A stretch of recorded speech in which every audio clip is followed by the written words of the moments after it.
At sa pagpapatuloy ng ating recap, samantala si Yok at ang kanyang grupo ay pauwi na mula sa kanilang misyon at habang nasa biyahe, tinanong ni Yok ang kanyang grupo tungkol sa kanilang opinyon sa kanyang naging pagganap. Si Silk na puno ng kasiyahan ay tinawag itong kahanga-hanga at sinabing matagal na niyang hindi nasasaksihan ang ganoong klase ng tagumpay. Pinuri naman siya ni Marina bilang isang natatanging bihasang mandirigma at habang idinagdag ni Ren na kahit ang pagkain na inihanda ni Yok ay hindi malilimutan, pagkatapos ay tinanong ni Yok kung ang kanyang mataas na ranggo ay nagdulot ng anumang alanganin tungkol sa kanyang pagsali sa kanilang grupo. Mabilis siyang sinigurado ni Silk na hindi iyon naging problema at dagdag pa niya na iminungkahi niyang si Yok na ang dapat maging leader ng grupo. Ipinaliwanag niya na pansamantala lang ang kanyang pagiging leader at si Yok dahil sa kanyang karanasan at kakayahan, ay masangkop para sa posisyon.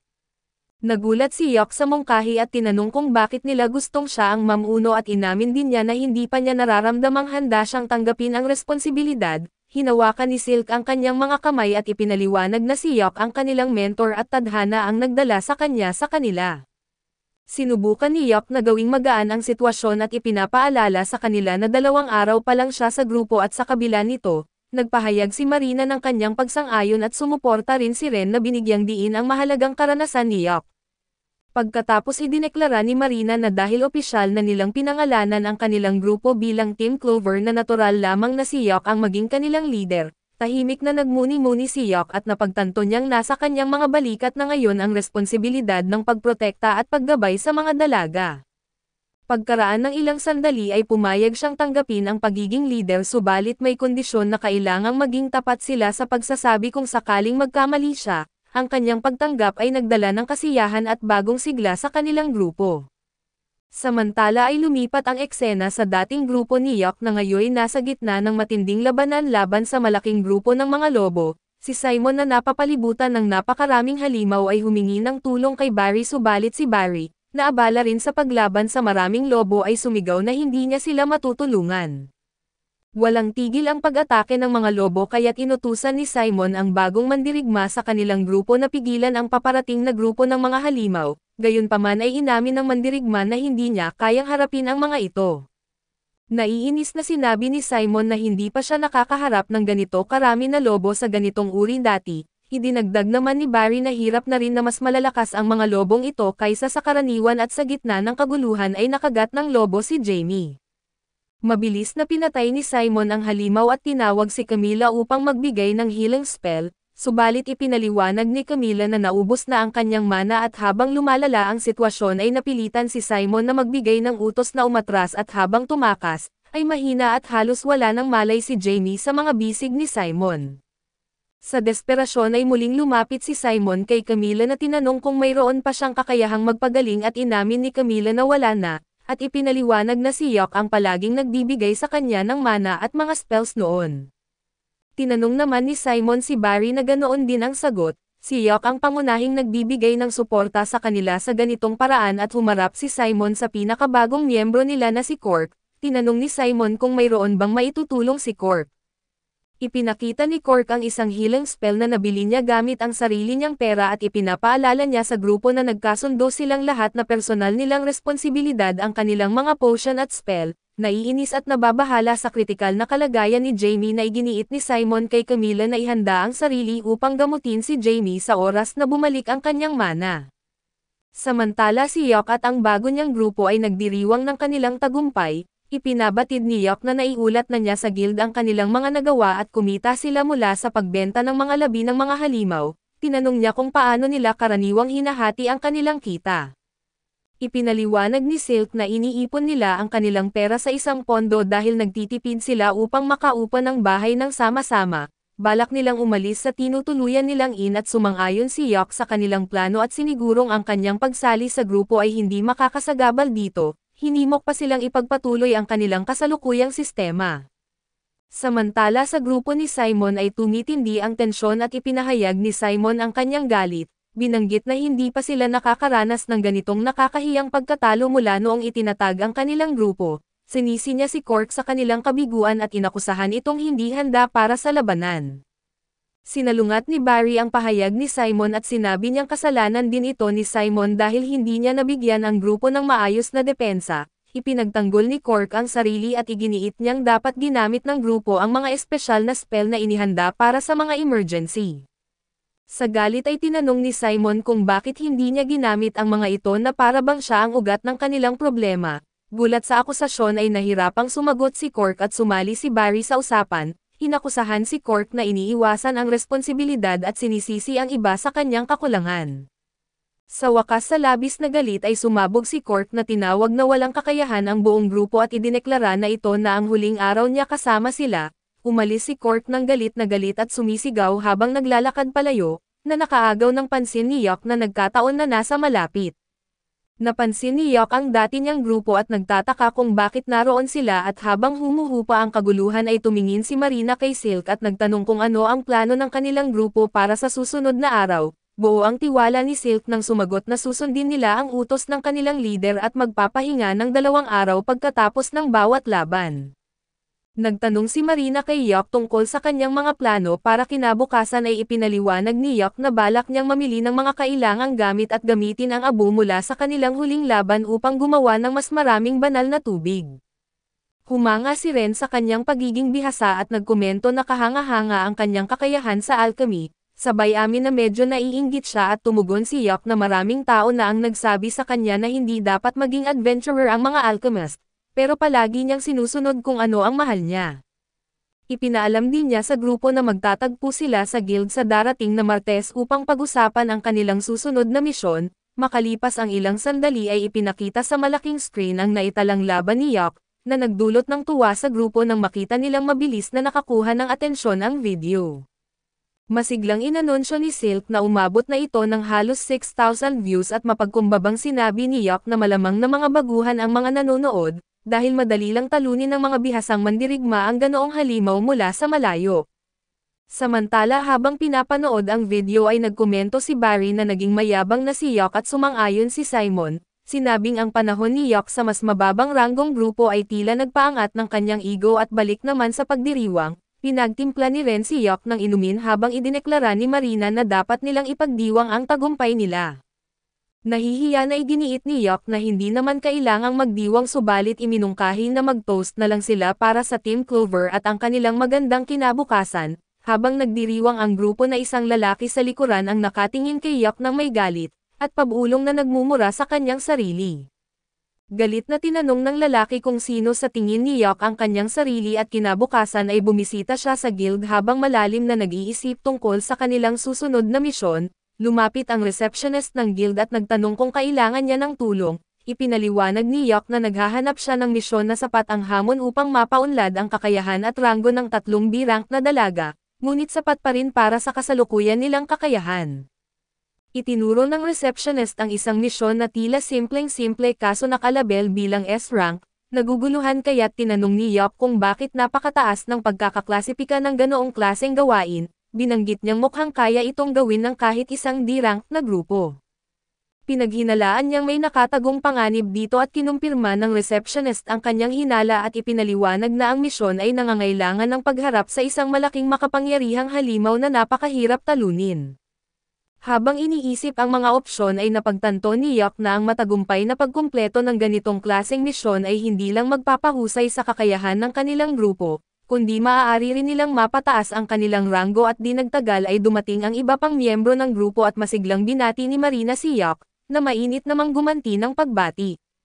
Agad na tinanong ni Marina tungkol sa misyon na gagawin nila kinabukasan, sinimulan ni Yok na ipaliwanag na ang kanilang gawain ay ang pagkuha ng espesyal na mga bato na matatagpuan sa Arden Forest. Bago pa man siya matapos ay may kumpiyansang pinutol siya ni Marina at sinigurado sa grupo na alam niya ang kanilang kakayahan at kung ano ang kaya nilang gawin, nanatiling kalmado si Yok at itinuro na hindi pa siya natatapos sa kanyang paliwanag. Gayunpaman ay kinuha na ng receptionist ang mission slip upang mairehistro ito para sa kanila. Tinanong ni Marina kung bakit S-rank ang pagkakaklasipika ng misyon at ipinaliwanag ni Yok na ang kagubatan ay tahanan ng isang napakalaking mahiwagang halimaw na nagbabantay sa mga bato, na ikinagulat ni Marina. Napansin ang kanilang pagkabalisa at doon ay pinakalma niya ang grupo na sinabing maaari pa rin nilang kanselahin ang misyon kung pakiramdam nila ay hindi sila handa, gayunpaman ay matatag na sinabi ni Silk na kailangan nila ang puntos upang mapabuti ang kanilang ranggo. Idinagdag naman ni Ren na hanggat kasama nila si Yok ay kakayanin nila at humanga si Yok sa kanilang determinasyon, kaya't inutusan niya silang maghanda at bumalik sa loob ng 1 oras at pagkaalis ng grupo, bumalik ang receptionist kay Yok dala ang nakumpletong registration form. Tinanong ni Yok kung maayos na ang lahat at ipinaalam ng receptionist na ang huli niyang broadcast ay umabot na ng 10,000 views, dagdag pa niya na sabik ang mga manunood na makita ang susunod nilang stream. Bahagyang nag-alala si Yok at sinabi na ang kasikatan ng broadcast ay maaaring magdulot ng maling pag-unawa tungkol sa kanya at sa kanyang papel. Ipinaliwanag niyang ang layunin niya sa susunod na stream ay ipakita ang kakayahan ng mga babae, upang makilala at respetuhin sila. Dagdag pa niya na ang kanilang tagumpay ay magdadala rin ng magandang imahe para sa guild at sang-ayon naman ang receptionist, ngunit binigyang babala siyang iwasan ang mga hindi kinakailangang panganib sa kanyang buhay at habang nag-uusap sila, lumitaw muli ang lalaking galit na nakatitig kay Yok noong pagdiriwang. Ang kanyang mga mata ay nagliliyab sa galit at habang naglalakad sa palengke ay naramdaman ni Yok ang kakaibang presensya, sigurado siyang sinusundan siya ng isang tao na nanghinala ng panganib, binilisan niya ang kanyang lakad at sinubukan na makawala sa pamamagitan ng pag-ikot sa masisikip na kalye. Kaso muling lumitaw ang lalaki at humaharang sa kanyang daraanan na tinawag ng estranghero si Yok at tinanong kung siya nga ba ang iniisip niya at walang takot siyang tumugon at binanggit na syempre, alam mo kung sino ako dahil sinusundan mo ako. Hindi na nagpatumpik pa ang lalaki at mariing inutusan si Yok na lisanin ang Team Clover, hindi siya nagpakita ng interes at tinanong kung bakit niya kailangang umalis lalo na 3 araw pa lang siyang kasali at siya na ngayon ang leader ng Team Clover. Inilabas ng lalaki ang isang sandata at inamin na gusto niyang sumali sa grupo bago pa man si Yok. Iginiit niyang para sa ikabubuti ng grupo ang kanyang layunin at inutusan siya na tuluyan ng umalis at pinaghahandaan na ni Yok ang posibleng gulo kaya mahinahon niyang sinabi sa lalaki na siya na ngayon ang leader ng Team Clover, sabay talikod upang umalis. Sa galit ay binalaan siya ng lalaki na pagsisisihan niya ang kanyang desisyon at sumugod sa kanya na hawak ang sandata. Kaso bago siya makapanakit ay bumagsak siya sa lupa na hindi makagalaw, dahil sa isang spell na lihim na inihanda ng ating bida. Mahinang bulong niya sa sarili na buti na lang at naghanda ako at makalipas ang ilang sandali, naglalakbay na ang grupo sakay ng karwahe patungo sa lugar ng kanilang misyon, tumingin si Silk sa ating bida at ipinaliwanag na ang pangalan ng lalaki ay Baiso na isang taong paulit-ulit na nagtatangkang sumali sa kanilang grupo noon. Sa kabila ng kanyang pagpursige ay palagi nila itong tinatanggihan at idinagdag ni Marina na si Baiso ay wala talagang sapat na kakayahan upang maging bahagi ng kanilang grupo at habang iniisip ang nangyari, sinabi ni Yok na tila hindi matino ang pag-iisip ni Baiso lalo na't naglabas ito ng sandata sa isang mataong lugar. Nag-aalala si Ren na tinanong si Yok kung nasaktan ba siya at tiniyak ni Yok na maayos siya at binanggit ng casual na iniwan niyang walang malay si Baiso sa lungsod. Humingi ng paumanhin si Silk sa abalang dulot ni Baiso na mabilis na binaliwala nito ang nangyari, sinabing hindi naman ito malaking bagay at nangako siyang ire-report ang insidente sa guild pagbalik nila. Tiniyak din niya sa grupo na haharapin niya si Baiso kung magdulot pa ito ng problema, ngumiti si Marina at tinawag siyang maaasahan kaso mapagkumbabang sinabi ni Yok, na huwag na nitong palakihin ang usapan. Pagkatapos ay ikinagulat ng lahat at doon ay naglabas siya ng mga matatamis na binili niya sa palengke at ipinamahagi sa kanila, ang hindi inaasahang kilos na ito ay nagbigay ng kasiyahan at pagkamangha sa grupo, agad na ibinalik ni Yok ang kanilang atensyon sa misyon na ipinaliwanag ang kanilang layunin na makuha ang 3 mahiwagang bato. Binanggit ni Silk na ang pinakamahirap na bahagi ay tiyak na ang pagharap sa halimaw na nagbabantay sa mga bato. Sumang-ayon siya at sinabing dahil nakatira ang nilalang sa kagubatan ay malamang nakahawig ito ng mga lobo o iba pang hayop na naninirahan sa kagubatan. Tinanong niya kung sino sa kanila ang nakapunta na sa kagubatan dati at kinumpirma ni Marina na nakapunta na sila doon 1 buwan na ang nakalipas. Tinanong ni Yok kung nakasalubong nila ang anumang halimaw noong bumisita sila ngunit umiling si Marina, iginiit niya na hindi niya maalala na nakaharap sila ng kahit ano. Ipinaliwanag ni Yok na dahil malapit ang kagubatan sa isang lawa na maaaring makatagpo sila ng mga nilalang mula sa baybayin, ngunit ang target na halimaw ay nasa mas malalim na bahagi ng kagubatan, bilang paghahanda ay inanunsyo niya na gagamit siya ng isang scouting camera upang mahanap ang halimaw. Kapag nagsimula na ang labanan ay i-activate niya ang live broadcast at idinagdag niya na kahit pa kailangan nilang umatras, Magpapatuloy ang broadcast at nagtanong si Ren na nagtataka kung bakit nila kailangang i-broadcast ang isang pag-urong. Ipinaliwanag ni Yok na makakatulong ito upang makalap ng mahalagang impormasyon tungkol sa kilos at lakas ng halimaw. Bukod pa rito kung kakailanganin nila ng tulong ay maaring titignan ng guild ang broadcast at magpadala ng reinforcements. Sa kabilang banda kung magtagumpay sila ay maipapakita ng broadcast ang kanilang tagumpay sa maraming tao, na magpapataas ng kanilang reputasyon at inamin ni Silk na hindi niya naisip na gamitin ang broadcast bilang isang estratehiya noon.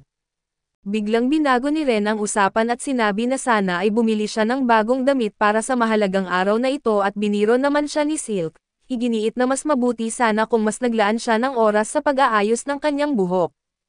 Habang pinagmamasdan ni Yok si Silk ay hindi niya maiwasang mapansin kung gaano ito kaganda na dala ang sarili ng may kumpiyansa at hawak ang bihirang itim na pana ng buong Grace. Napansin ni Marina ang ekspresyon ni Yok at ngumisi na sabay sabing si Silk ay 17 pa lamang at hindi kasing tanda ng iniisip niya. Nagulat at nahiya si Yok at mabilis na sumagot na wala naman siyang sinabing anuman at narinig ni Silk ang usapan at sinaway si Marina dahil isiniwalat nito ang kanyang edad. Humarap siya kay Yok at hiniling na huwag isipin na mas matanda siya kaysa sa totoong edad niya. Naiilang at iginiit ni Yok na hindi naman niya iyon naisip na sumali si Ren sa usapan at casual na binanggit na siya ang pinakamatanda sa kanila sa edad na 20, nabigla siya at inamin na hindi niya tinanong pero inakala niyang mas malapit ang edad nito sa kanya. Pagdating nila sa gilid ng makapal na kagubatan at nagtanong si Silk kung ang misyon na ito ay posibleng magdala ng sobrang panganib para sa mga baguhang adventurer, sumang-ayon si Yok at ipinaliwanag na ito marahil ang dahilan kung bakit espesyal na binigyan siya ng babala ng receptionist.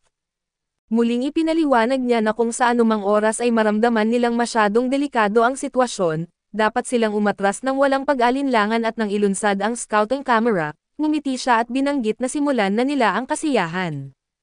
Habang patuloy silang pumasok ng mas malalim sa kagubatan at habang naglalakad ay napansin ni Yok ang kawalan ng anumang palatandaan ng halimaw, nagtanong si Marina kung tiwala ba si Yok na pamunuan ang grupo mula sa unahan. Binanggit na iba ito sa kanilang estilo noong nakaraang misyon at ipinaliwanag ni Yok na habang ang maze na kanilang hinarap noon ay puno ng mga bitag, ang kagubatan ay malaya sa ganoong mga panganib. Gayunpaman ay binalaan ng ating bida ang grupo na manatiling mapagmatsyag sa anumang posibleng pag-atake mula sa likuran. Nag-alala pa rin si Silk at tinanong kung ang posisyon ni Yok sa unahan ay naglalagay sa kanya sa mas malaking panganib.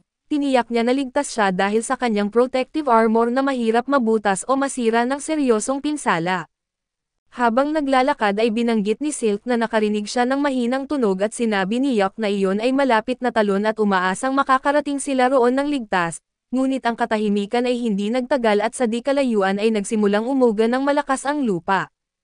Ilang sandali pa ay lumilindol ang paligid at mula sa mga anino ay lumitaw ang isang napakalaking nilalang na isang dambuhalang Zern, ang hari ng mga hayop at ang napakalaki nitong anyo ay naglalabas ng matinding kapangyarihan. Mabilis na ipinaliwanag ni Yok sa grupo na bihirang lumitaw ang ganoong mapanganib na halimaw sa bahaging ito ng kagubatan. Sa loob-loob niya ay inamin niyang maaaring hindi sapat ang kanilang kasalukuyang lakas upang talunin ito. Namangha si Silk sa biglaang paglitaw ng halimaw at nagtanong kung bakit naroon ang isang Zern sa lugar na ito. Nag-isip ng mabilis si Yok at nagpas siyang iligaw ang halimaw upang mabigyan ng pagkakataon ang grupo na umatras.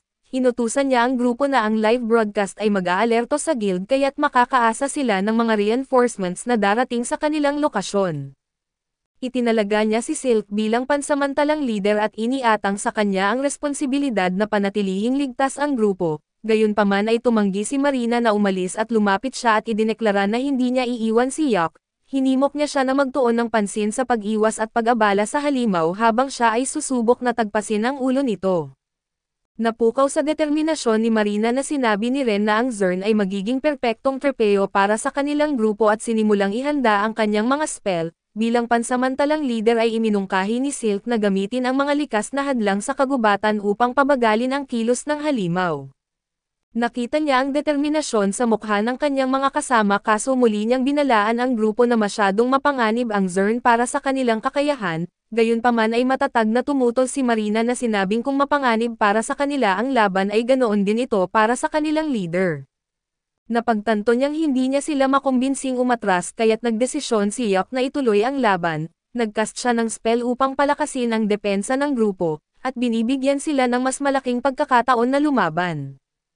Hindi na nag-aksaya ng oras si Marina at sumugod sa dambuhalang nilalang na hawak ang kanyang sandata na handa ng umatake, gayunpaman ay madali itong naisalag ng Zern at bumawi ng isang napakalakas na atake na nagpadala kay Marina sa isang pader.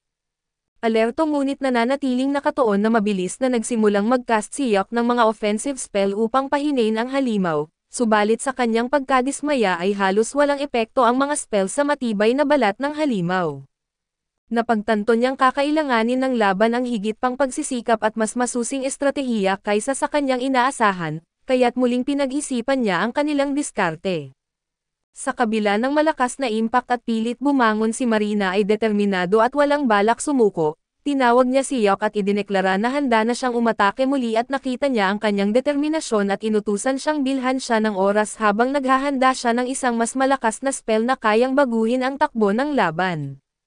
Nag-agree si Marina at muling sumugod sa laban at maliksi niyang iniwasan ang mabibigat na atake ng Zern na tila pinapaalog-alog ang lupa. Ganap na inaagaw ang atensyon ng halimaw at samantala ay sumali si Silk upang tumulong. Ginamit ang kanyang mga kakayahan sa pag-atake ng tumpak at nag-deploy ng mga teknik upang pigilan ang galaw ng halimaw, kaya't nabawasan ang pressure kay Yok habang siya ay nakatuon sa pagtitipon ng kanyang enerhiya.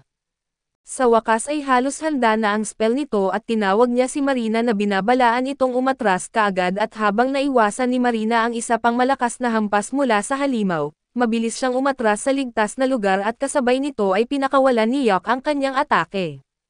Kaso dito muna matatapos ang recap natin sa bagong anime na ito. Salamat sa inyong panonood hanggang sa muli.